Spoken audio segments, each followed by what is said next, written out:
അല്ല, ഞാനൊരു കാര്യം വളരെ കൃത്യമായി പറയട്ടെ. ഇവിടെ ഐക്യജനാധിപത്യ മുന്നണിക്ക് ഇന്ത്യൻ ജമാഅത്തെ ഇസ്ലാമി വോട്ട് ചെയ്യാൻ തീരുമാനിച്ചപ്പോഴേക്കും അതിനെ ഇത്ര വക്രീകരിച്ചൊരു ചർച്ചയാക്കേണ്ട അനിവാര്യത എന്താണ്?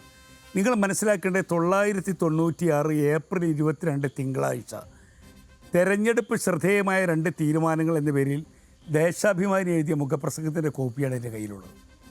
ആ മുഖപ്രസംഗം നിങ്ങളൊരു ആവർത്തി വായിക്കണം. എന്തുകൊണ്ടാണ് ഇന്ത്യൻ ജമാഅത്തെ ഇസ്ലാമിയെ ഇവർ അംഗീകരിക്കുന്നത് എന്ന് അവർ തന്നെ പറയുന്നുണ്ട്. കാരണം ജമാഅത്തെ ഇസ്ലാമി തങ്ങൾക്ക് വോട്ട് നൽകിയെന്നും ജമാഅത്തെ ഇസ്ലാമിയുടെ പിന്തുണ കൊണ്ടാണ് ഞങ്ങൾ അധികാരത്തിലെത്തിയത് എന്നും അതിനവരുടെ ശ്രദ്ധേയമായ തീരുമാനങ്ങളെ അഭിനന്ദിച്ചുകൊണ്ട് 1996 മുഖപ്രസംഗം എഴുതിയ CPM അതിൻ്റെ മുഖപത്രമായ ദേശാഭിമാനി. ഇത് മനസ്സിലാക്കേണ്ടത് എന്താണ്? ഇവിടെ ഇടതുപക്ഷത്തോടൊപ്പം നിൽക്കുമ്പോൾ അവർ ധരിക്കുന്ന വസ്ത്രത്തിൻ്റെ പേര് ബർമുഡ എന്നും മറ്റാരെങ്കിലും ധരിക്കുന്ന സമയത്ത് അതിന് മറ്റൊരു പേരുമിട്ടാൽ അത് ശരിയല്ല, അതൊരു ന്യായമല്ല.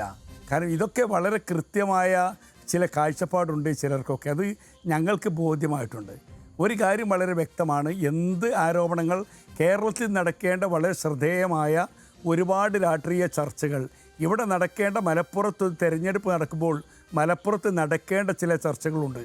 ആ ചർച്ചകൾ എന്ന് പറയുന്നത് ഹിന്ദു ദിനപത്രത്തിന് മലപ്പുറത്ത് ഭീകരവാദം നടക്കുന്നു, അതിനാവശ്യമായ പണവും ഹവാല പണവും കള്ളക്കടത്ത് സ്വർണ്ണം ഒഴുകുന്നു എന്ന് മുഖ്യമന്ത്രി പ്രസ്താവന നടത്തിയത് മലപ്പുറത്ത് ചർച്ച ചെയ്യപ്പെടേണ്ട ഒരു വിഷയമാണ്.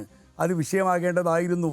മലപ്പുറത്ത് ഒരുപാട് ക്രിമിനൽ കേസുകൾ ഉണ്ടാക്കാൻ വേണ്ടി പരിശ്രമങ്ങളുണ്ടായി എന്നുള്ള വലിയ ആരോപണങ്ങൾ ഉയരുകയും അതുമായി ബന്ധപ്പെട്ടുകൊണ്ട് പോലീസ് ഉദ്യോഗസ്ഥന്മാരെ വരെ മാറ്റുന്ന സംഭവങ്ങളുണ്ടായതും ചർച്ച ചെയ്യപ്പെടേണ്ടതായിരുന്നു.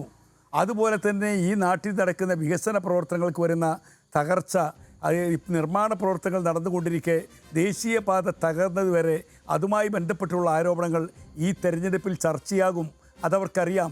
ഇങ്ങനെ കേരളം ചർച്ച ചെയ്യപ്പെടേണ്ട വളരെ പ്രധാനപ്പെട്ട ഒരുപാട് വിഷയങ്ങളിൽ നിന്ന് ചർച്ച അങ്ങ് മാറ്റുകയാണ്.